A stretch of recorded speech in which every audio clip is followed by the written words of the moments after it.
Question number 963 అది deem to have been ఆన్సర్డ్గా భావిస్తున్నాం. ఇప్పుడు క్వశ్చన్ నెంబర్ 899 ఉప ముఖ్యమంత్రి గారు శ్రీ పవన్ కళ్యాణ్ గారు.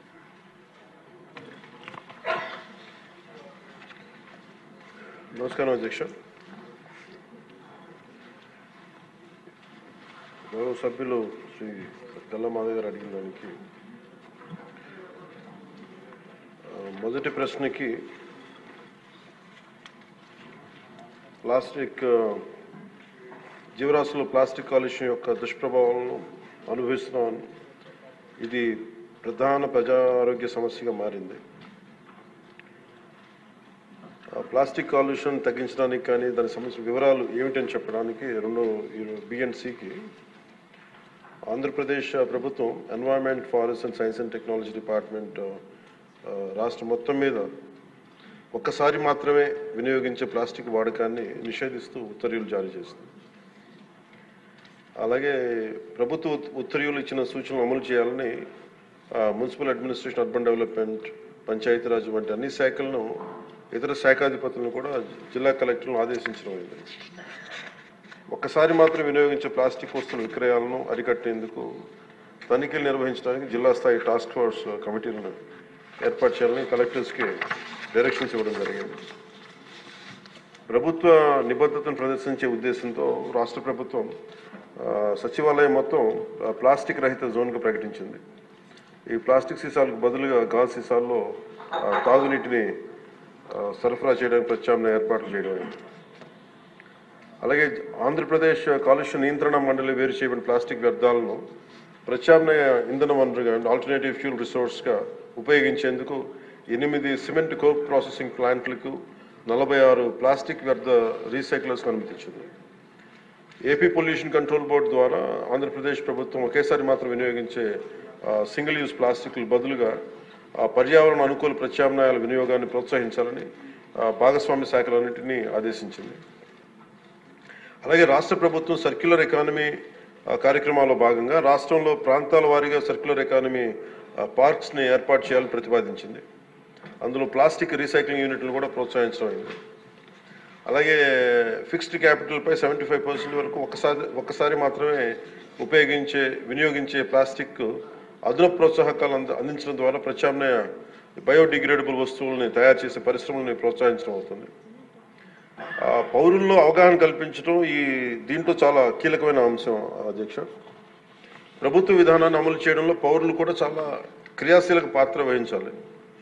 సో ఇందాక లాస్ట్ ఫ్యూ మంత్స్గా మేము చేస్తున్న ఎక్సర్సైజ్ కానీ ఇవన్నీ ఒకసారి సభ దృష్టి కూడా తీసుకొస్తున్నాం అధ్యక్ష. ఉదాహరణకి మీరు ఫ్లెక్సీస్ అంటే ఎందుకు ప్రభుత్వం తరఫు నుంచి అన్ని చేయగలుగుతున్నాం, కానీ దీంట్లో పౌరులు ఒక బలమైన భాగస్వామ్యం తీసుకోకపోతే మటుకు ఇది ముందుకు తీసుకెళ్ళడం చాలా అది మనం ఎంతసేపు ఆదేశాలు ఇస్తున్నాం కానీ కింద దాకా ఎందుకు ఆ పొల్యూషన్ సింగిల్ యూజ్ ప్లాస్టిక్ ఎందుకు వాడలేకపోయి, ఎందుకు దాన్ని ఇంప్లిమెంట్ చేయలేకపోతున్నటానికి ఇది మనందరికి కూడా ఒకసారి ముఖ్యంగా పొలిటికల్ పార్టీస్ కానీ ఈ ఫ్లెక్సీస్ వల్ల ఏం జరుగుతుందంటే అధ్యక్ష, ఇది ఒక ప్లాస్టిక్ మన అందరి దైనందిన అంటే డే టు డే జీవితంలో చాలా అంతర్భాగం అయిపోయింది.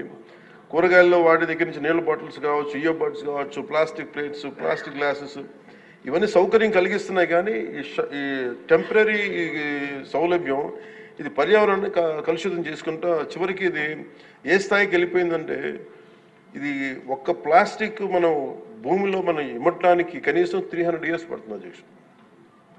మనం వాడుతున్న ప్రతి ప్లాస్టిక్ అది ఈరోజు ఏమవుతుందంటే మనం పాలు తాగుతున్న పశువుల కడుపులోకి వెళ్ళిపోతుందో, లేదంటే మనం తినే ఆహారంలో భాగం అవుతుంది. అలాగే ఇప్పుడు ప్లాస్టిక్ విషయం తల్లి గర్భంలో కూడా పశువుల కడుపులోకి పుట్టే పసికందుల రక్తంలోకి చేరిపోయింది. ఆంధ్రప్రదేశ్లోనే చాలా సందర్భాలు ఆవుల కడుపులో సుమారు 60 నుంచి 70 కిలోల ప్లాస్టిక్ తొలగించిన సంఘటనలు నమోదయ్యాయి. ఇలాంటివన్నీ అందుకని మాకు లైఫ్ స్పాన్ ఈ ముఖ్యంగా స్టైరోఫోమ్ అయితే 500 years కానీ పట్టదు, అది పడుతుంది దాన్ని అవడానికి భూమిలో కలవడానికి. Plastic bag, plastic straw, plastic bottles minimum plastic bag 10 to 20 years, plastic straw అయితే 200 years, ప్లాస్టిక్ బాటిల్ అయితే ఏకంగా 450 పైచిలకు సంవత్సరాలు. సో ప్లాస్టిక్ పూర్తిగా భూమిలో కలిసిపోవట్ల అది మోస్ట్ డేంజరస్ ఏంటంటే చిన్న చిన్న ముక్కలుగా విడిపోయి మైక్రో ప్లాస్టిక్, నానో ప్లాస్టిక్స్ రూపంలో నేల, నీరు, గాల్లో ఇప్పటికీ ఉండిపోతున్నాయి. ఇటీవల అధ్యయనాల్లో కూడా ముఖ్యంగా తల్లిపాలలో కూడా మైక్రో ప్లాస్టిక్ ఉన్నాయని తెలియజేస్తూ ఉన్నది. సో వీటన్నిటికీ సంబంధించి మేము ఒక నెక్స్ట్ 2-3 monthsలో చాలా ఒక డీటెయిల్ అనాలిసిస్, డీటెయిల్ ప్లాన్తో వస్తున్నాం అధ్యక్ష, ఒక యాక్షన్ ప్లాన్ తోటి. అది మీకు తెలియజేస్తాం. ఇప్పుడు ఉదాహరణకి పంచాయతీ ద్వారా మేము ఏం చేస్తామంటే స్వచ్ఛందం అనే కార్యక్రమం పెట్టాం. ఈ ఏవైతే ప్లాస్టిక్ వ్యర్థాల నుంచి నిత్యావసర వస్తువులు పొందుతూ ఉన్నారు, ఇది ఒక అవగాహన పెంచుతున్నాం. ఈ చెత్తను సేకరించి అలవాటుని పెంపొందింపజేస్తున్నాం. ఉదాహరణకి ప్లాస్టిక్ ఫ్రీ తిరుమలలో కాన్సెప్ట్ ద్వారా, అంటే ఒక టెంపుల్, మనం తిరుమలకి వెళ్తే ఈరోజు మనం వెళ్ళి చూస్తే భక్తులు ఎవరు బాటిల్స్, కవర్స్ తీసుకెళ్ళకుండా ప్రత్యామ్నాయం గాజు సీసాలు, పేపర్ క్లాత్స్, బ్యాగ్స్ వాడుతున్నారు. సో లక్షలాది భక్తులు క్రమశిక్షణతో నియమాన్ని పాటిస్తూ ఉన్నారు. సో మన రోజువారీ జీవితంలో ప్లాస్టిక్ ప్రత్యామ్నాయంగా చెరుకు పిప్పి, తాటాకులు కానీ, వెదురు ఇట్లాంటి ఇత్యాది బయోడిగ్రేడబుల్ తోటి సేమ్ ఇదే తయారు చేసుకోవచ్చు. సో ప్లాస్టిక్ని నిరోధించాలంటే ముందుగా మూలాలపై దృష్టి సారించాలి. దానికి ప్రత్యామ్నాయ పరిశ్రమలకి సర్క్యులర్ ఎకానమీ పెద్దపీటలు వేయాలి. సో ఆ దిశగా గౌరవ ముఖ్యమంత్రి గారు కూడా వాటిని ముందుకు తీసుకెళ్తారు ఈ పథకాల ద్వారా. అలాగే పర్యావరణ పరిరక్షణ మా సహకారాన్ని అందిస్తూ ఉన్నాం. దీన్ని అందరూ సద్వినియోగం చేసుకోవాలి. కాదు, దీన్ని ప్రజలు కీలకమైన భాగస్వామ్యం ప్రజల్లోనే ఉంది ఇది. అలాగే ప్రత్యేక ప్రోత్సాహాలు విస్తృతంగా అమలు చేయడం ద్వారా పారిశ్రామిక వర్గాలను ఆకర్షించాలి. అప్పుడు ప్రజల ఆలోచన విధానంలో కూడా మార్పు రావాలి. ముందుగా మనకి యాజ్ ఎమ్మెల్యేస్గా కానీ, గౌరవ ప్రతినిధులుగా కానీ, ఇది మనందరం ఒకసారి మీ దృష్టి ద్వారా అందరికీ గౌరవ సభ్యులందరూ తెలియజేస్తాం అధ్యక్ష. ఇక్కడ మనం సచివాలయం, ఇక్కడ అసెంబ్లీలో కానీ ఎక్కడ ప్లాస్టిక్ని వాడటం నిషేధించడం అయింది. ముఖ్యంగా ఈ మేజర్ ప్రాబ్లం ఎక్కడ వస్తుందో ఫ్లెక్సీల ద్వారా వస్తుంది. ఫ్లెక్సీలు ఎలా ఉన్నాయంటే, ఒక చిన్నపాటి ఫంక్షన్ వస్తే ప్లస్ ఫ్లెక్సీలు, ఇంకోటి పండగ అంటే, ఇది ముఖ్యంగా పొలిటికల్ ఫంక్షన్స్ ఆర్ సినిమా. దీనివల్ల ఏమైపోతుంటే అవి ముక్కలుగా విడిపోయి పశువులు తినేస్తూ ఉన్నాయి, లేదంటే వాటర్లో జలాల్లోకి వెళ్ళిపోతున్నాయి.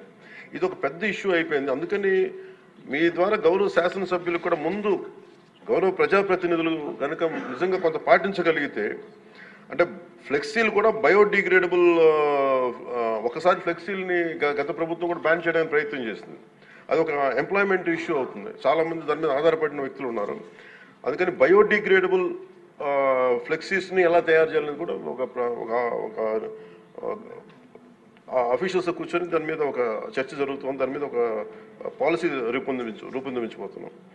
అలాగే లోకల్ బాడీస్లో, గ్రామ పంచాయతీల్లో ఇప్పుడు ఉదాహరణకి గ్రామాలు క్లీన్గా ఉంటే నిర్మల్ గ్రామ పురస్కారం ఎలా ఉంటుందో, అలాగే ఈ ప్లాస్టిక్ రహిత గ్రామాలకి ప్రత్యేక ఇన్సెంటివ్ ఎలా చేయాలని కూడా ఆలోచిస్తున్నాం అధ్యక్ష. ముఖ్యంగా స్వచ్ఛరథం ఇందాక మీకు తెలియజేశాను. ఇప్పుడు ఇన్ఫార్మల్ వ్యవస్థగా ఉన్నదాన్ని దీన్ని ఫార్మలైజ్ ఎలా చేయాలి, ఈ రద్దీ కలెక్టర్స్ దగ్గర నుంచి, ఈ ర్యాక్ పికింగ్ చేసే వాళ్ళ దగ్గర నుంచి దాన్ని ఒక ఎకనామిక్ ఎంప్లాయ్మెంట్కి ఎలా చేయాలని కూడా రాష్ట్ర ప్రభుత్వం ఆలోచిస్తుంది అధ్యక్ష. అలాగే PR&RDలో దాదాపు 1.3 lakh ఉద్యోగులు ఉన్నారు. అలాగే సర్పంచ్లు కావచ్చు, ఎంపీటీసీలు కావచ్చు, లోకల్ బాడీ స్ట్రెంత్ 1.22 lakh జనం ఉన్నారు అధ్యక్ష. సో వీళ్ళందరినీ కలుపుకొని we want to create one motivation program, ఒక అవగాహన సదస్సులు ముందు ప్రజాప్రతినిధులు అందరికీ ఇచ్చి దాన్ని అది ప్రజల్లోకి తీసుకెళ్లాలని చాలా చిత్తశుద్ధితో ఉన్నాం, త్రికరణ శుద్ధిగా ఉన్నాం.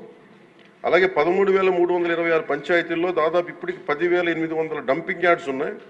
వీటికి యూటిలైజేషన్లో స్టాండర్డ్ ఆపరేటింగ్ ప్రొసీజర్ని కూడా తీసుకెళ్తున్నాం అధ్యక్ష దీనికి. అందుకని ఇది ప్రజల్ని భాగస్వామ్యం చేసేలాగా, అంటే వీఆర్ వెరీ క్లియర్, చాలా స్పష్టంగా ఉన్నాం. ప్రత్యేకించి ఇది ఈ పర్యావరణ శాఖ కింద ఉంది కాబట్టి, నేను దీన్ని బాధ్యత వహిస్తున్నాను కాబట్టి మీ అందరి సహకారం కావాలి అధ్యక్ష. దీన్ని ఇంకొక మీ దగ్గర నుంచి కోరేది కూడా ఏంటంటే, on record I would like to say, ఇంకొక నెక్స్ట్ అసెంబ్లీ సెషన్లో పర్యావరణం మీద లేదంటే కాలుష్యం మీద మీరు ఒక ప్రత్యేకమైన చర్చ జరగాలి దీని మీద.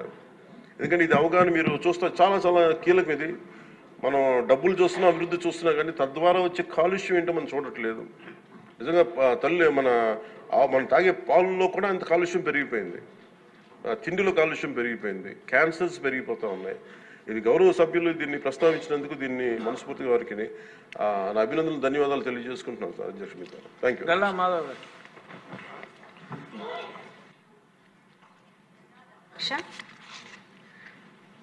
అధ్యక్ష, ఈ ప్లాస్టిక్ మన జీవితానికి చాప కింద నీరులా చేరి ఇప్పుడు ప్లాస్టిక్ లేని ఇళ్ళు కానీ ప్రాంతం కానీ లేని పరిస్థితికి చేరుకున్నాం అధ్యక్ష.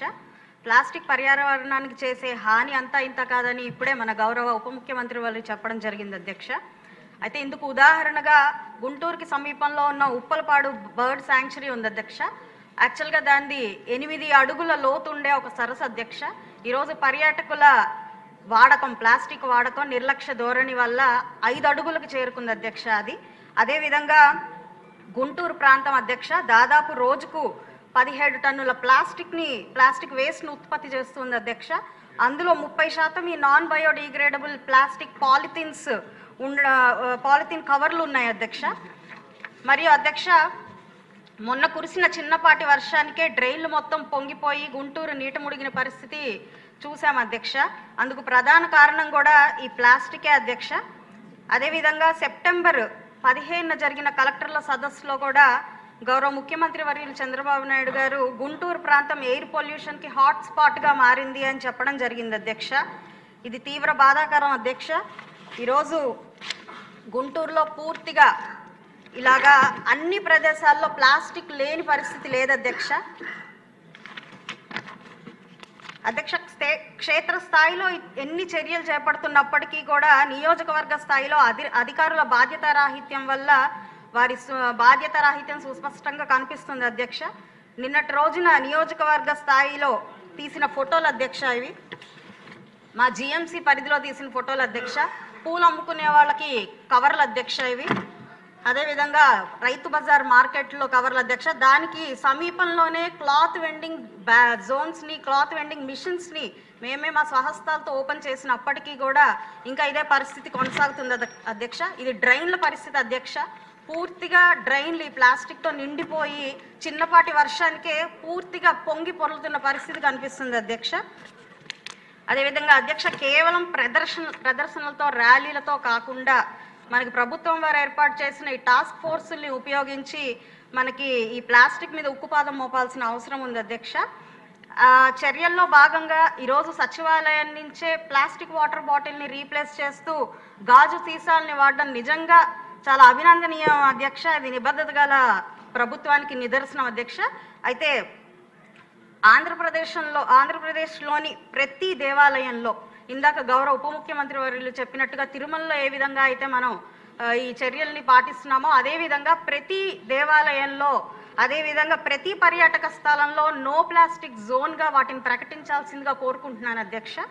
అదేవిధంగా ఈరోజు ప్లాస్టిక్ని నిషేధిస్తూ ఫుడ్ ప్యాకేజింగ్కి, అదేవిధంగా ఫుడ్ పార్సలింగ్కి కూడా ప్రత్యామ్నాయ మార్గాలు చూస్తూ ఈ ప్లాస్టిక్ని నిషేధించాల్సిందిగా కోరుకుంటున్నాను అధ్యక్ష.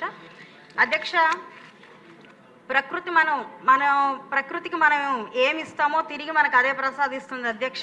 పర్యావరణాన్ని ప్లాస్టిక్తో ముంచివేస్తే మనం ప్లాస్టిక్తో చేసిన పీపీఈ కిట్లు వేసుకొని బ్రతకాల్సిన పరిస్థితి మాత్రం ఖచ్చితంగా వస్తుంది అధ్యక్ష.